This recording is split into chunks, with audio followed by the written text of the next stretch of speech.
Hi, I'm Mitch Slater, Senior Vice President, Financial Advisor with the Slater Trainer Group at UBS Wealth Management and Chief Flick Officer for FinLit. And I'm Andy Millard at Millard & Company, a financial advisory practice in Tryon, North Carolina, and I teach other financial advisors how to incorporate video into their practices. So Andy, one of the things that you were quoted saying in the Wall Street Journal is that this is not the evening news. What do you mean by that?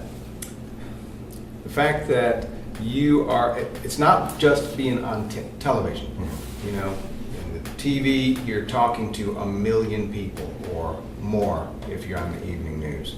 When you are on video, you're talking to a single person. A client brought me this the other day. It's the Buttonwood column from the July 27th, 2013 edition of The Economist, a well-respected financial magazine. When we watch the news, we used to watch it in our day. We used to watch it. Everybody would watch it at the same time. It comes on one time a day, everybody watches it. With video, it's there all the time, and each person watches it on their terms at their time. And so you have to have a single conversation with one person. And that one person has to be listening. And that's what's so critical, is that they're interested in the topic. So let's go back a little bit in time. You're a CFP in Tryon, North Carolina. You've been doing this for 20 years, but this was not always your career, I understand. You worked in education briefly. That's Tell true. us, let's go back. Not briefly. Briefly. I'm actually much older than I look. Okay. I was a teacher and I was a school principal before I did. And I was a theater teacher. I taught drama. Oh. So that kind of lends itself, at least to some extent, to the video. So absolutely, and I think that's, for me, I'm an old drama student myself, so I understand where that comes from, and I think it's so critical. So going back to your teaching days, I want to ask you about this, because financial literacy is what we talk about here and what's so important here at FinLit. What was your experience as a kid growing up about learning about money basics? Was it something that taught in your household? Well, there's some of that. I mean, when you're a kid, a lot of times you'll hear your parents say something like, we can't afford it. That is a negative connotation around money.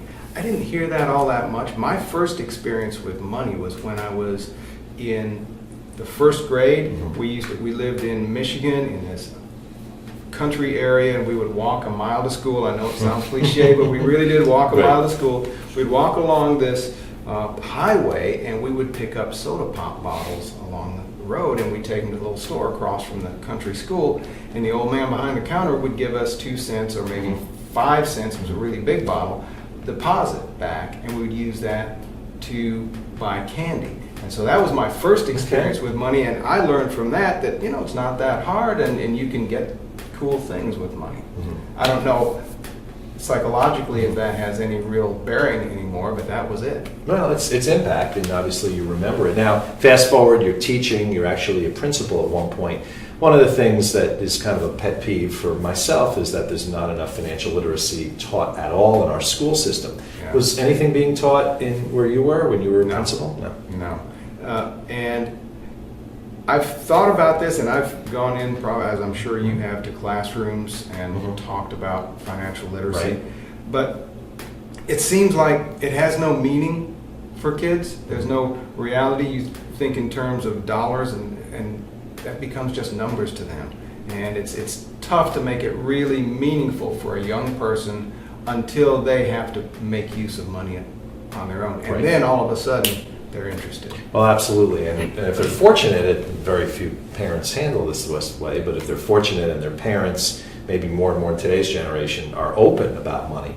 We've seen this over and over, that more parents tend to talk about drugs and alcohol and sex than they do about money. So you get these kids that get to college and create all of this mountains of debt. They have no clue. They don't know how to budget. No one ever sat down and taught this, which is why I'm hoping that this gets taught more in the schools, because it's so critical. Well, to me, the main thing that young people need to learn, I think the most basic thing that somebody needs to learn about money is to stay out of debt.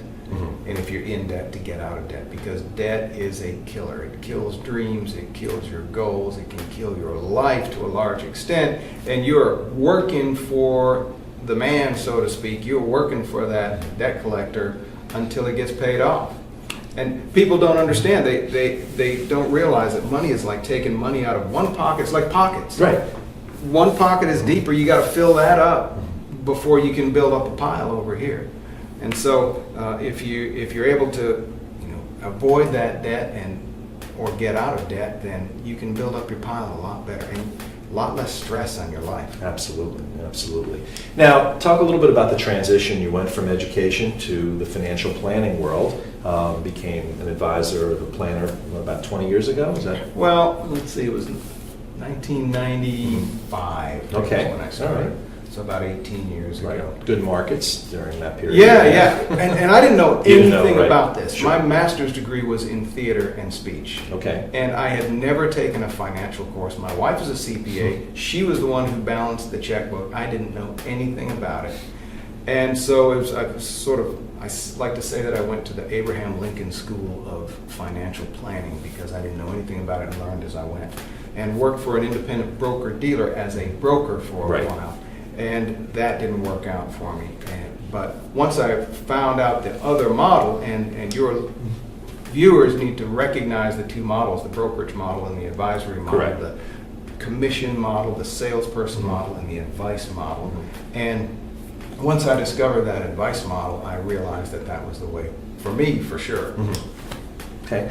So technology has always been a big deal in our industry, and our industry has been a slow mover, like the turtle, so to speak, in technology. For some reason, even though technology had to be embraced. I mean, I've been in this business since 1987. I started, the first day literally was the crash in 87. Oh, and I remember the old Quotrons, where literally you would touch an I, a B, an M, you'd run out for coffee and come back, and then this little green screen might show you the bid and the ask, and if you were lucky, all right? And then we got a fax machine, which was, the most amazing thing in the world. And then email came around, and slowly the firms started accepting that email is going to be a good way of communications. And today we're beginning slowly to accept the fact that social media is actually a way that certain people connect. You talked a little bit about your son who works in the media world. I'm sure he understands how important texting is, and I actually have clients today that text me, and I have to be. That's just the way it is, and I have to adapt to that. But you've taken things to a whole new level, all right? Video, all right? I had this one client who took a wine business from $1 million to $60 million because he was smart enough to use YouTube back in the early 2000s and created a wine show and has done amazing things with it. And I've been saying for years, my God, in our industry, why aren't we doing this? And then I read the Wall Street Journal and I see Andy Millard in Tryon, North Carolina is doing it. So I want to hear about it. I want to hear what got you into doing the videos. Talk a little bit about the success that you're having, what's working, what's not working. I think people are interested in that. Well, when I first started in this business and got into it after a while, got to a point where I was competent and doing what I considered a fairly good job, I realized that I was receiving the same questions over and over from clients. They would ask you the same thing, and you have the exact same conversation with maybe 10 different clients. And if those 10 are asking, there are probably 20 others that are not asking but still wondering the same thing. So I began to wonder, how can I create a message and have that conversation or give them that information without having to have the conversation over and over and over. So that's why I started with video. As a child, I totally believed in Santa Claus. Why? Because I knew him personally.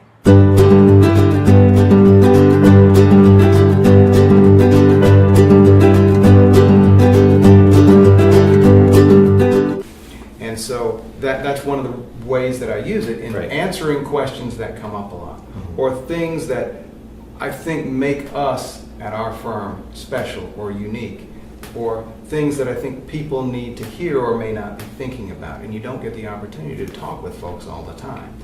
And you could write it down. You could say exactly what you want to say when you write it down, but when it's written down, it's impersonal. They don't get the gestures, the expressions. They don't get the sense of you as a person. With video, all that stuff can come through if you're able to get past the fact that there's a camera there and just have yourself come through. Right. And so that's why I got started. And it took a long time to really get some traction. It's one of those things like you were talking about social media, Right. where sometimes I have been in a situation where I know I've got to do something. In this case, video. I've got to do it. I don't know why. I don't know when I first start what the end game is, what the purpose is going to be, what the benefit is, but I know that there is one somewhere. So you got to get in there and start doing it, Right. and make it work for you bit by bit by bit. And that's what I've done. So let's talk about the first video that you did. What was your concept for your first video? Oh, Because you got to start somewhere, right? You got to Yep. turn the camera on and put the lights together and throw on the Well, mics that's and not get the way hot. I did my first video, actually. I now have begun teaching video, doing your own video production to other advisors. And one of the videos that I show that I don't leave up on my YouTube channel Right. for the public anymore is the very first one that I did. And what I did was I just did it with my little MacBook laptop Right. and the little webcam that was there, and I sat there and I looked at the camera and I talked to him, and I did not have any plan, any script, any even outline, and I talked about too much stuff. Right. I talked for too long. I said a lot. Right, because that's I what we're just- trained to do in this I industry. Jargon, rambled jargon, jargon. on and Right, on yeah. and on, and had, like I say, 3 totally different topics, and I leaned into the camera and made my head look like King Kong's head. It's the most horrendous thing you've ever seen, but I got so many positive comments from it that I had to keep doing it. And the more I did it, the more I said, okay, well, if you're going to do this, you might as well figure out how to do it right. And little by little, I got better at it just by trial and error, just by tinkering. I mean, that's Right. what it is. Well, by educating yourself. And Yeah. I'm sure you spent time, figuring out what was the right camera, what was the right position.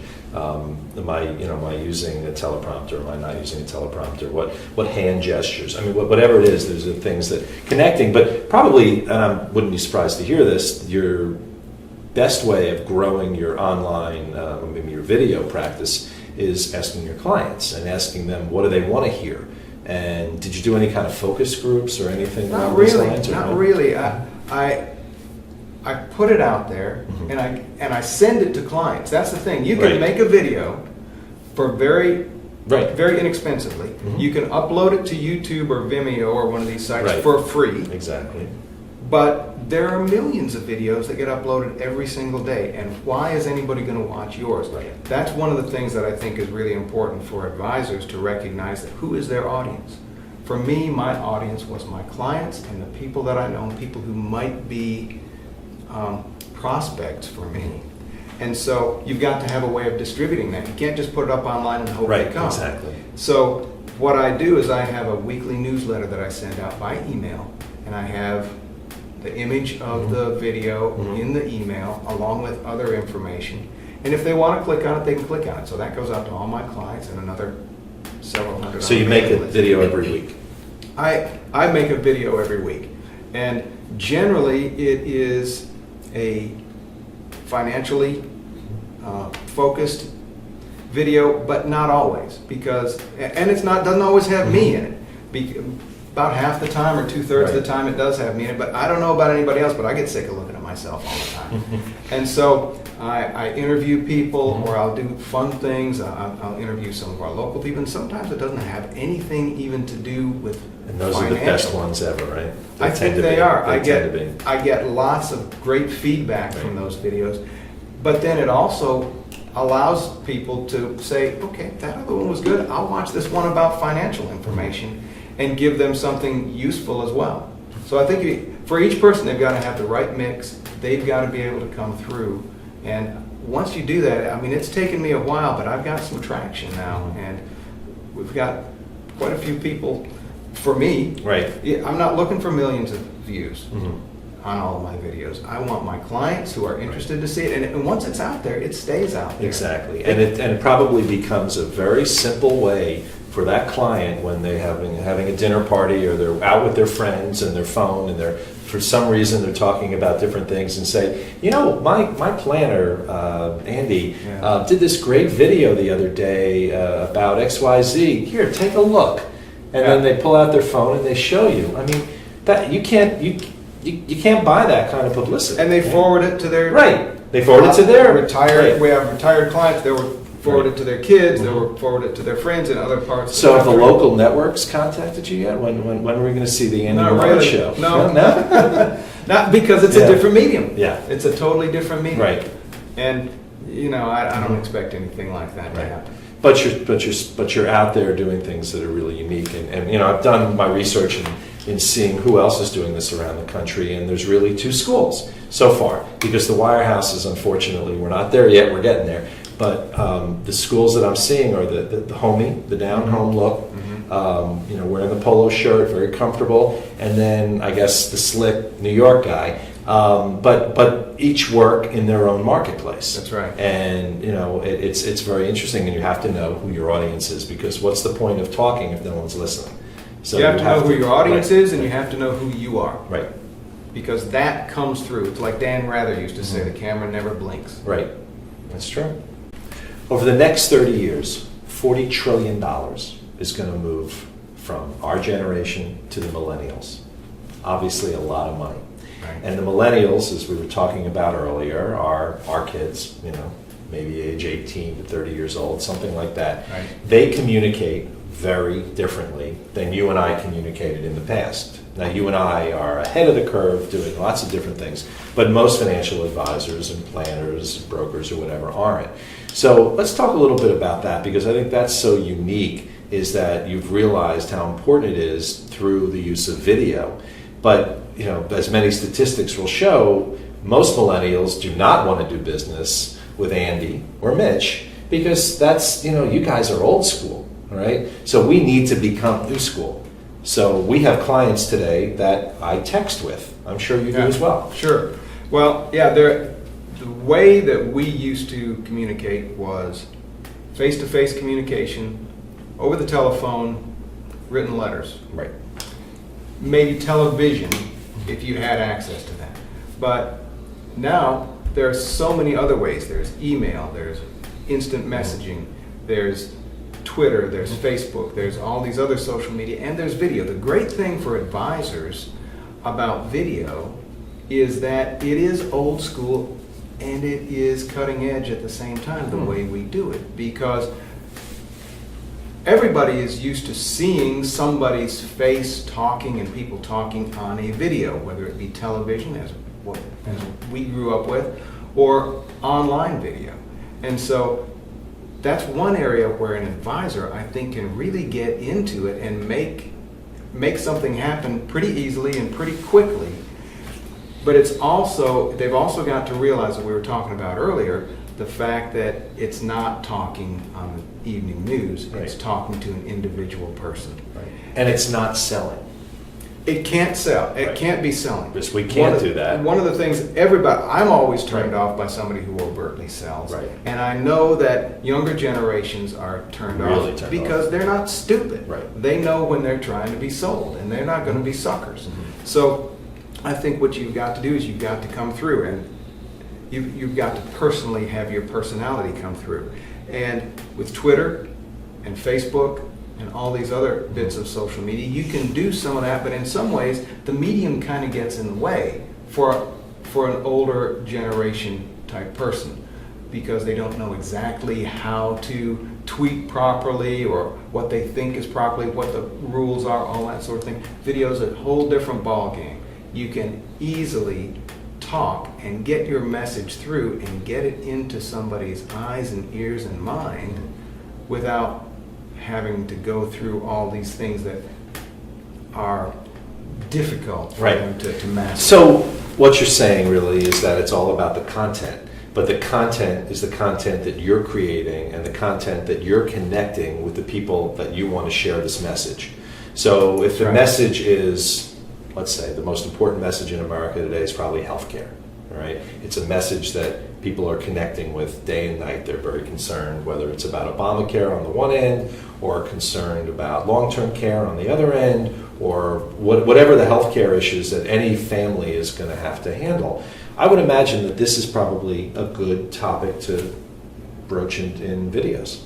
Absolutely. I think whatever the advisor feels passionate about Right.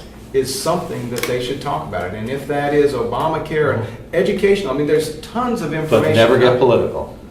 Oh, that's right. Right. Or religious. Or religious, Yeah, that's true. The Those best two way to no-nos. lose your audience Yeah. is political and religious. Yes. But I think if they, whatever it is that they feel passionate about, as long as it's not political Sure. or religious, that they need to talk about that, because there's a ton of different places where people can get simple educational information if they want to do that.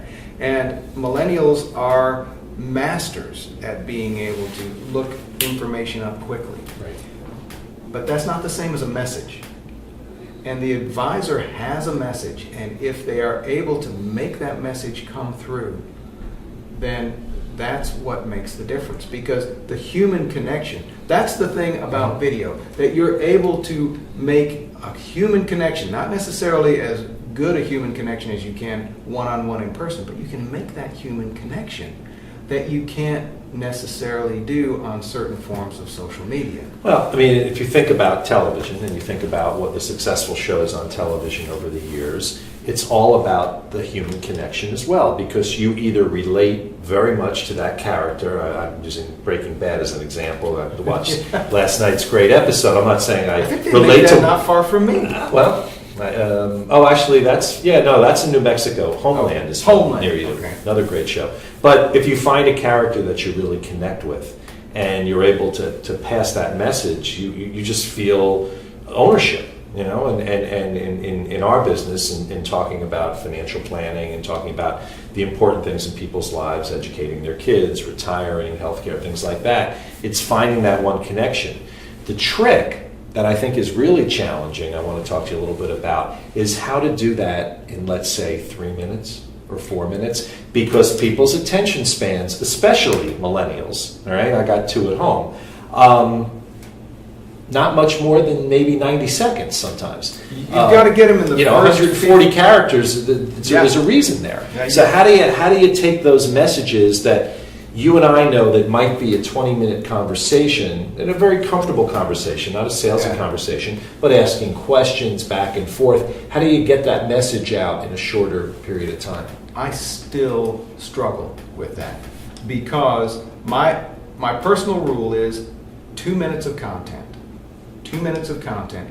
You're either going to get them or lose them in the first 15 seconds. And Right. it's not their fault. Right. Because if you look at all the millions of YouTube videos that they can look at just on YouTube, Right. let alone every place else, they've got to have a compelling reason to stay with you. Right. And so if you're going to get started and ramble on and go on about who knows what, Right. they're going to be gone. Yeah. Absolutely. So you've got to boil it down to the simplest, not necessarily the simplest terms, but the most basic, quick terms.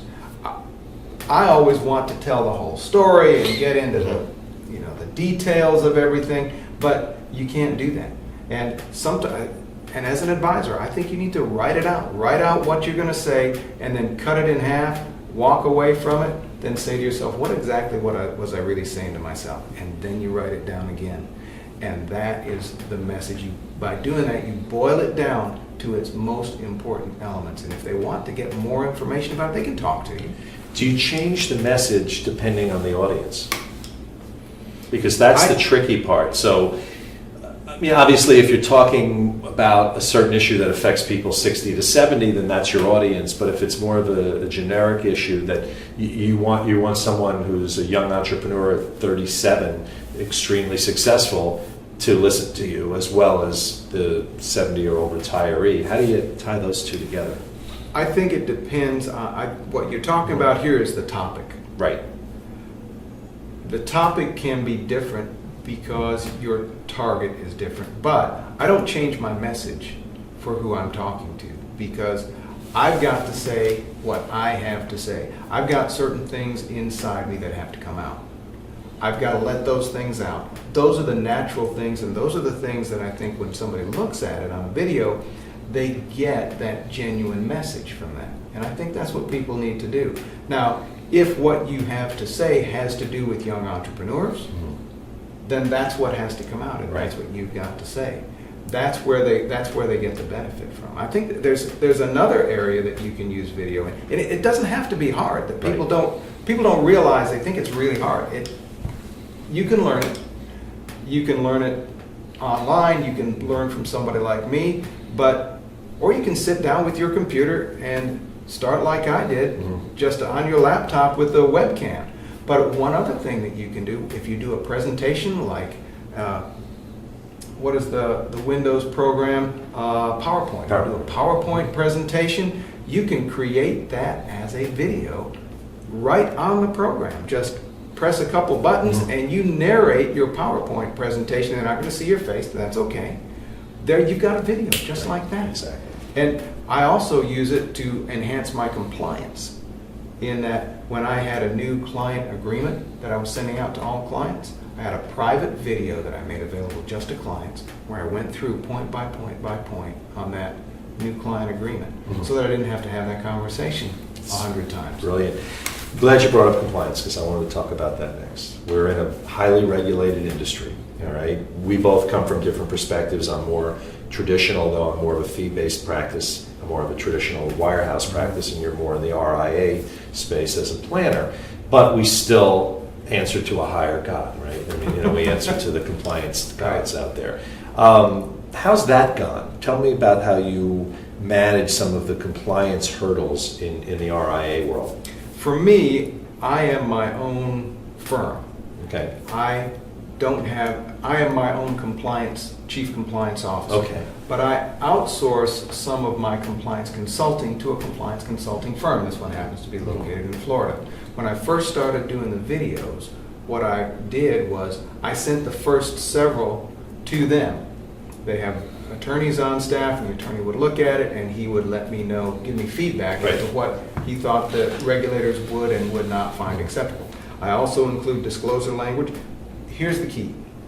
I think an advisor needs to realize that video is just another form of advertisement from a compliance standpoint. If you're advertising in print ad, then you've got to have disclosure language. If you've got a brochure, you've got to have disclosure language. You put disclosure language in your video. I actually have it at the end of my video and in the description on YouTube. And also, you don't talk about things on video that you're not going to talk about in an ad. You don't talk about numbers. This is what our performance is, and this strategies, is what's going to happen. none of that. You can talk about generalities and concepts, and that's what people want to hear. I think anyway. Right. They don't want to hear you. You don't need to go in the weeds. That's right. You can stay. And I have to admit, I have had struggles with going into the weeds myself. I think it's one of the most challenging things. I mean, it's funny. Before I came here, I was in a meeting with a client, with my partner, and she's a late 60s widow and been a wonderful client for many, many years. Know her family and everything, and it's always such a challenge because I feel like when I'm talking to her and I want to go over the plan a little bit and changes that we're making, I feel like I want to make sure that I explain everything, and it's just my training. Yeah. Yet I know, you see this look, this glazed look. You've lost her. Over. I lost her, yeah. And she'll look at me and she'll say, "Why? What are you doing?" And I've learned this years ago, and I just try to always remember that at the meetings. Is that I'm really more? It's more. She wants me to ask her what's going on with her daughter's divorce, why her other daughter is having a baby out of wedlock, or whatever else is going on. Because you learn a lot as financial planners and advisors. You're a psychologist. You're a little bit of everything. But I think in the long run, it's so critical, the information, that you're there, and that's all about the relationship. So ultimately, I guess, in talking about these videos, it's about a relationship. It's the old Marshall McLuhan, the medium is the message, and the medium. I disagree with that. Well, let's talk about that. I don't think the medium is the message. I think the message is the message. Okay. And in this case, really, the messenger is the message. I love it.